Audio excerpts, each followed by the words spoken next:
안녕하세요. 투자하는 아줌마 투줌마입니다. 제가 최근 눈여겨봤다는 기업 많이 궁금하셨나요? 바로 풀티그룹, 나스닥 티커 PHM입니다. 풀티그룹 이름 혹시 들어보셨나요?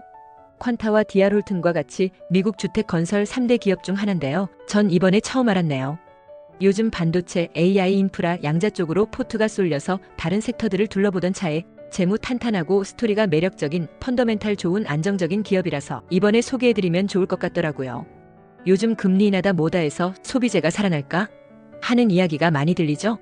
주가가 이동평균선 아래로 내리꽂고 있을 때 저는 이 기업을 알게 됐는데 그때는 도저히 소개시켜드릴 수 없겠더라고요.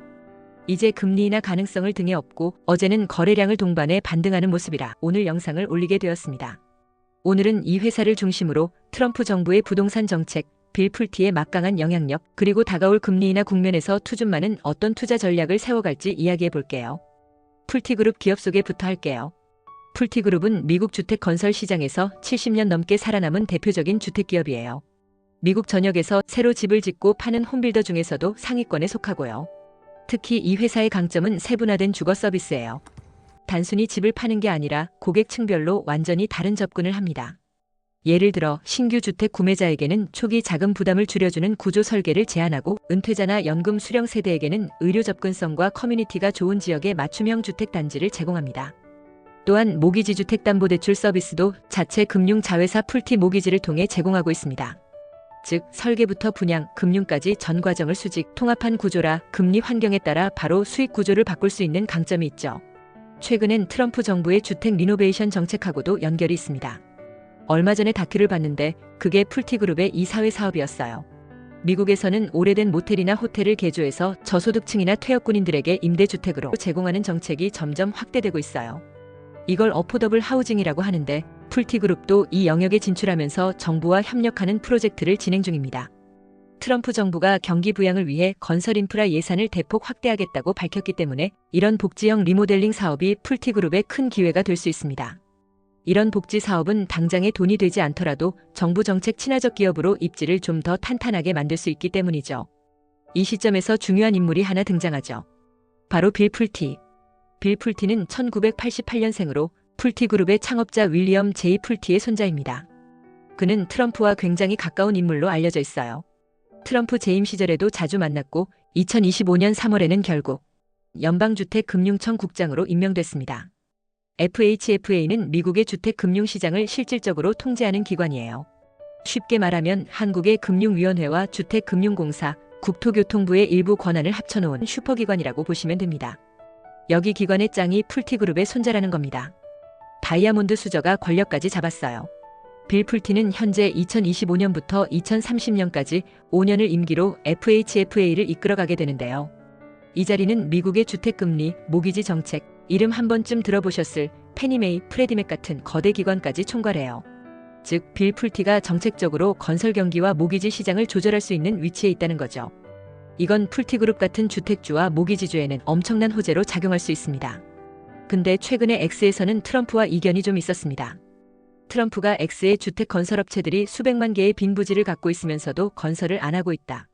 이들은 당장 집을 지어야 한다는 글을 올렸어요. 트럼프는 지금 경기 부양을 위해 공급 확대형 부동산 경기 자극책을 밀고 있습니다. 즉 집을 더 지어라, 일자리 늘린다, 결국 소비 늘린다라는 정치적 계산이에요. 그런데 빌 풀티는 FHFA 국장으로서 모기지 리스크 관리와 시장 안정성을 우선하는 입장이기 때문에 다른 말을 했습니다. 예전에는 대형 건설업체들이 시장의 10% 미만을 차지했다. 지금은 50% 이상이다. 큰 시장 점유율에는 큰 책임이 따른다. 라고 반박 아닌 반박을 한 거죠. 트럼프가 건설업체를 압박하면 가격 하락과 주택담보대출 부실화, 곧 금융시장 불안으로 번질 수 있기 때문에 그는 트럼프의 공급 확대 압박이 시스템 리스크를 키운다고 경고한 셈이에요. 이건 단순한 말싸움이 아니라 정치와 금융정책 간의 균형 싸움이 시작됐다는 의미예요. 최측근이라 바지 사장으로 마냥 딸랑거릴 줄 알았는데 빌 풀티가 FHFA 국장으로서 책임감도 크고 참 똑똑하네요. 결국에는 집을 더 지을 겁니다. 일자리 늘려야 하고요. 소비 늘려야 해요. 대통령이 하는 말에 감히? 둘이 싸우는 것 같죠? 아니요. 저는 둘이 파월 압박하는 것 같아 보여요. 경기 불안정해, 고용시장 불안해, 그런데 금리가 높아서 아무것도 못하네 하고 압박하고 있는 거죠. 빌 풀티가 원래 파월은 나이 많은 부자라서 모기지도 필요 없을 거고 카드도 안 쓸 거고 실정을 모른다고 싫어했거든요. 그럼 거시 환경을 다시 한번 짚어볼게요. 파월 의장이 이끄는 연준은 최근 고용시장의 둔화를 언급하면서 금리 인하의 여지가 있다고 시사했습니다. 트럼프 정부도 내년 중간선거를 대비해 경기 부양 모드에 들어간 상태예요. 트럼프는 공공인프라 투자, 관세 조정, 주택시장 확대를 동시에 추진하면서 사실상 정치적 경기 부양 카드를 쓰고 있습니다. 이런 환경에서는 주택 건설주와 인프라 관련주가 다시 주목받을 가능성이 매우 큽니다. 이제 풀티그룹의 기본적 지표를 간단히 보죠. 현재 2025년 10월 기준 풀티그룹의 주요 지표는 다음과 같습니다. ROE 약 23% 수준. 건설업 평균을 훨씬 상회합니다. 퍼 주가 수익 비율은 약 9배, 시장 평균보다 낮아요. 즉 저평가 상태에 있습니다. PBR 주가순 자산 비율은 약 2배, PSR 주가 매출 비율은 1.4배 정도로 안정적입니다. 부채 비율 역시 17%로 다른 기업보다 안정성이 높다고 볼 수 있습니다. 전 이 안정적인 지표들을 확인하고 풀티그룹에 빠지게 되었습니다. 이 지표들이 무슨 뜻이냐면 시장은 아직 이 회사의 잠재력을 충분히 반영하지 못하고 있다는 거예요. 특히 금리가 내려가면 주택담보대출 수요가 다시 올라가겠죠. 그 시점에서 풀티그룹은 주택 공급 확대, 모기지 서비스 수익, 정부 정책 수혜라는 세 가지 수익원을 동시에 얻을 수 있습니다. 금리 인하 국면에서 풀티그룹은 경기 회복형 가치주로 재평가받을 가능성이 높습니다. 건설업은 일반적으로 금리 인하가 시작될 때 먼저 움직이는 섹터예요. 지금처럼 파월이 금리 인하 가능성을 시사하고 트럼프가 인프라 정책을 밀어붙이는 상황에서는 풀티그룹 같은 대형 홈빌더가 시장의 선두에 설 가능성이 큽니다. 풀티그룹은 다른 주택 건설 기업들보다 저평가되어 있고 풀티그룹에겐 빌 풀티라는 든든한 뒷배가 있으니까요. 요약하자면 이렇게 볼 수 있어요. 빌 풀티는 정책의 키를 쥐었고 트럼프는 경기 부양을 원하며 파월은 금리 인하를 예고했어요. 이 세 가지가 동시에 맞물리면 주택시장은 다시 살아납니다. 풀티그룹은 그 중심에 서 있을 거예요. 금리 인하가 본격화되면 풀티그룹은 단순한 건설주가 아니라 정책 수혜주이자 경기 회복의 바로미터가 될 가능성이 높습니다. 민주당이든 공화당이든 부동산과 인프라, 주택 건설업은 경기 부양을 위해 항상 밀어주는 섹터였습니다. 참고로 FHFA 국장 빌 풀티의 임기는 트럼프 임기보다 더 오래 남았답니다. 마무리할게요.